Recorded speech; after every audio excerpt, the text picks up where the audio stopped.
Assalamualaikum warahmatullahi wabarakatuh. Bismillah walhamdulillah wassalatu wassalamu ala rasulillah wa ala alihi wa sahbihi wa man tabi'ahu ila yaumil qiyamah, amma ba'd. Pada kesempatan kali ini kita akan membahas tentang hakikat ibadah yang menjadi pertanyaan mendasar bagi kita semuanya sebagai seorang muslim, yaitu kenapa kita harus beribadah? Kenapa kita harus menyembah kepada Allah Subhanahu wa taala? Kenapa kita harus sholat? Kenapa kita harus berpuasa Ramadan dan juga ibadah-ibadah yang lainnya? Padahal kita tahu bahwasanya Allah itu Maha Kaya dan Allah tidak membutuhkan ibadah hambanya. Justru hambanya lah yang membutuhkan ibadah tersebut. Ya, dan Allah tidak berkurang sedikit pun kekuasaannya, tidak berkurang sedikit pun kemahakayaannya ketika hambanya tidak beribadah. Lalu menjadi pertanyaan tadi, kenapa kita harus tetap beribadah kepada Allah Subhanahu wa taala? Maka tujuan utama dari kita itu beribadah. Tujuan kita itu dari menyembah kepada Allah Subhanahu wa taala, kita sholat dan lain sebagainya, yakni sebagai bentuk rasa syukur kita kepada Allah Subhanahu wa taala. Toh nyatanya ketika kita semuanya itu bersyukur kepada Allah, maka rasa syukur kita itu juga sebenarnya untuk diri kita sendiri. Yang akan mendapatkan kenikmatan dari rasa syukur itu juga diri kita sendiri. Wa man syakara fa innama yashkuru li nafsihi wa man kafara fa inna rabbi ghaniyyun karim. Ya, dan barang siapa yang bersyukur maka sungguhnya bersyukurnya itu hanya untuk diri sendiri, ya, kembalinya kepada diri sendiri. Tapi barang siapa yang kemudian mereka mengingkarinya, maka sungguhnya Tuhanku, yaitu Allah Subhanahu wa taala, Maha Kaya dan juga Maha Mulia. Ya, ini adalah tujuan yang utama dari ibadah kita, dari menyembahnya kita kepada Allah Subhanahu wa taala sebagai seorang muslim. Akan tetapi untuk mencapai tingkatan tersebut, ketika seseorang ibadah mampu menjadikan ibadah tersebut sebagai rasa syukur kepada Allah Subhanahu wa taala, butuh tahapan-tahapan. Tidak bisa langsung seseorang kemudian dalam beribadah mencapai tahapan tersebut, karena itu adalah tahapan yang paling tinggi bagi seorang hamba. Tahapan yang pertama ketika seorang ibadah itu sebagai bentuk kewajiban, ya, maka grade pertama, ya, level yang paling rendah istilahnya itu ketika seseorang itu menganggap ibadahnya itu sebagai bentuk kewajiban. Kewajiban kan memiliki makna harus, artinya dia itu dipaksa untuk beribadah, sehingga terkadang ketika seseorang itu merasa ibadahnya itu sebagai sebuah kewajiban, dipaksa untuk beribadah, dipaksa untuk sholat, terkadang seseorang itu belum bisa merasakan nikmatnya iman. Terkadang seorang itu belum bisa merasakan nikmatnya ibadah tersebut. Akhirnya bertahap dari yang pertama menganggap ibadah itu sebagai sebuah bentuk kewajiban kita, sesuatu yang harus kita laksanakan kepada Allah Subhanahu wa taala, akhirnya nanti meningkat. Ya, menjadi yang kedua, yakni ketika seorang sudah bisa menikmati ibadahnya, maka dia akan menganggap ibadah itu bukan lagi sebagai sebuah kewajiban, akan tetapi menganggap ibadah itu sebagai sebuah kebutuhan. Ya, kenapa? Karena dengan ibadah mereka, maka mereka itu bisa tenang, ya. Mereka itu bisa curhat istilahnya, komunikasi dengan Sang Pencipta, yakni Allah Subhanahu wa taala, mengadukan segala bentuk permasalahan, ya, curhat dalam kehidupan kepada Allah, dan akhirnya curhat mereka itu membawa sebuah ketenangan, karena ala bidzikrillahi tatmainnul qulub. Sesungguhnya ketika kita semuanya itu mau mengingat kepada Allah Subhanahu wa taala, itu nanti akan memberikan yaitu rasa ketenangan di dalam hati kita, di dalam diri kita. Itu adalah grade yang kedua, ya. Maka ketika seseorang itu belajar untuk mereka menjadi seorang pribadi yang bertakwa, mereka tentunya juga akan belajar dari tahapan yang pertama, ya. menjadikan ibadah itu sebagai sebuah kewajiban, artinya harus dipaksa untuk sholat, dipaksa untuk puasa Ramadan. Akhirnya ketika mereka semuanya sudah bisa melakukan sholat itu dengan baik, akhirnya kemudian meningkat grade-nya menuju grade yang kedua, yakni sebagai sebuah kebutuhan. Dan ketika mereka merasa ibadah itu sebagai sebuah kebutuhan, maka nanti akan muncul atau lahirlah rasa cinta kepada pencipta, yakni Allah Subhanahu wa ta'ala. Maka ketika seorang itu sudah mencapai taraf ini, yakni rasa cinta kepada Tuhannya, kepada penciptanya, yaitu Allah Subhanahu wa ta'ala, maka sudah tidak banyak lagi tuntutan. Ya, tidak banyak lagi tuntutan. Kenapa? Karena ketika seseorang itu cinta, maka dia tidak banyak menuntut, tapi malah banyak memberikan hidupnya sebagai bentuk pengabdian rasa cinta kepada orang yang dicintai. Lah begitu pula ibadah kita, ketika kita itu sudah merasakan manisnya iman, manisnya di dalam ibadah, maka rasa cinta yang kita miliki itu nanti akan membentuk pribadi kita menjadi seorang pribadi yang bertakwa kepada Allah Subhanahu wa ta'ala. Ya. Nah, ketika seseorang itu sudah mampu mencapai derajat yang ketiga tadi, memiliki rasa cinta kepada Tuhannya, kepada Allah Subhanahu wa ta'ala, menyebabkan mereka, menjadikan mereka itu memiliki yakni rasa pengabdian ya, di dalam kehidupan mereka, sehingga yang mereka rasakan itu nanti bahwasanya apa yang Allah berikan kepada mereka itu sudah sangat banyak sekali dan tidak pernah bisa mereka hitung, sehingga hidup mereka itu sebagai bentuk rasa syukur kepada Allah, kepada penciptanya. Maka hidup mereka itu hanya sebagai bentuk pengabdian ya. Nah, kenapa? Karena Allah telah memberikan kehidupan kepada kita, Allah telah memberikan kesehatan kepada kita, Allah telah memberikan keluarga yang menyayangi kita, dan semua kenikmatan-kenikmatan yang tidak pernah bisa kita hitung satu persatu itu semuanya dari Allah. Maka memang sudah seharusnya, sudah semestinya kita semuanya itu bersyukur, karena syukur itu kan sebagai bentuk rasa terima kasih kita kepada Allah Subhanahu wa ta'ala ya. Nah, maka memang sudah seharusnya seperti itu, kita itu menyembah, kita itu beribadah kepada Allah Subhanahu wa ta'ala. Nah, ketika kita membahas tentang yang namanya ibadah, maka sesungguhnya ibadah itu memiliki dua kategori. Yang pertama ibadah mahdhah, yang kedua ibadah ghairu mahdhah ya. Ibadah mahdhah itu dikatakan sebagai ibadah yang khusus.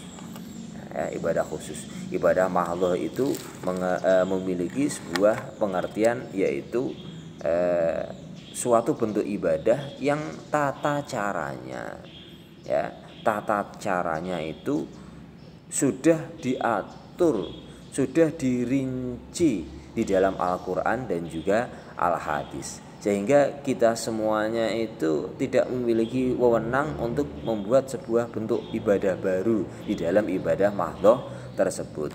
Artinya apa? Artinya bahwasanya yang menjadi prinsip di dalam ibadah mahdhah itu semuanya itu tidak boleh dikerjakan kecuali berdasarkan perintah dan juga contoh.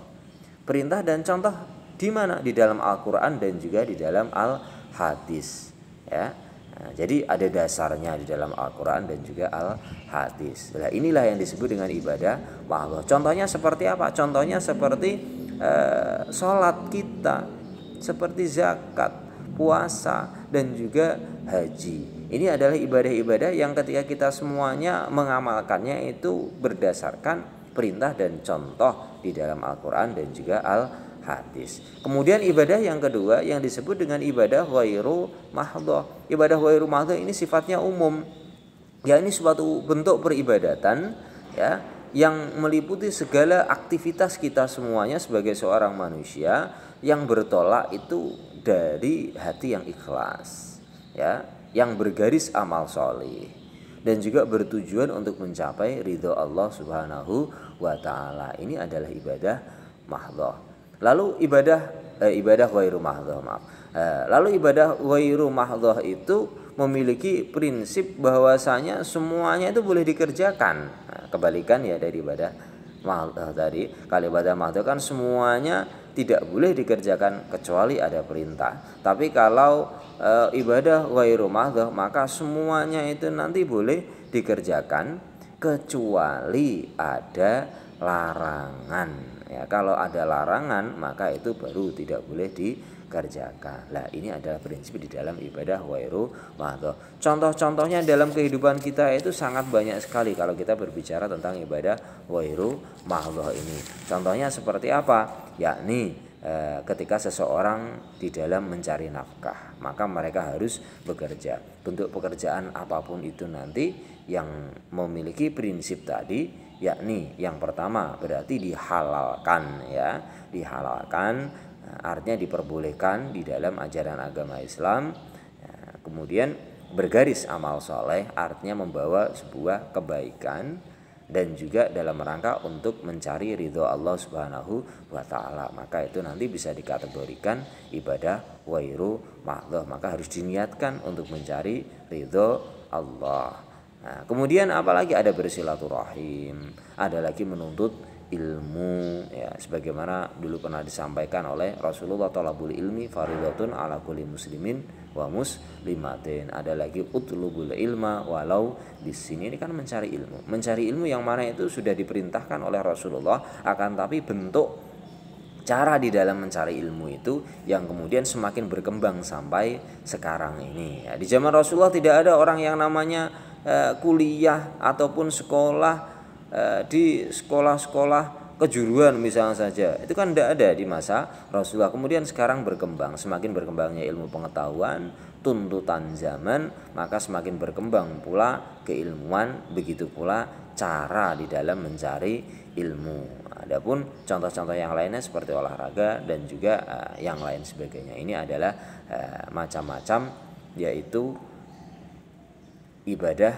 ghairu mahdhah. Maka kita sebagai seorang muslim yang harus kita pahami bahwasanya dalam kehidupan kita sehari-hari, ya, mulai dari kita itu membuka mata sampai kita itu menutup mata lagi, semuanya bisa bernilai ibadah, semuanya bisa bernilai pahala. Ketika apa? Ketika kita niatkan semuanya itu karena Allah Subhanahu wa ta'ala. Ketika apa yang kita lakukan itu tentunya yang pertama halalan thayyibah, halal diridhoi oleh Allah, dan juga bergaris amal soleh untuk sebuah kebaikan dan kita niatkan karena Allah untuk mencari ridho Allah Subhanahu wa ta'ala. Karena kalau kita mendasarkan pahala itu hanya dari ibadah mahdhah, maka dalam sehari semalam mungkin sangat sedikit, ya, tidak bisa banyak. Kenapa? Karena sehari semalam kita sholat itu sangat terbatas, ya. Waktu dari 24 jam kita sholat hanya berapa menit, katakanlah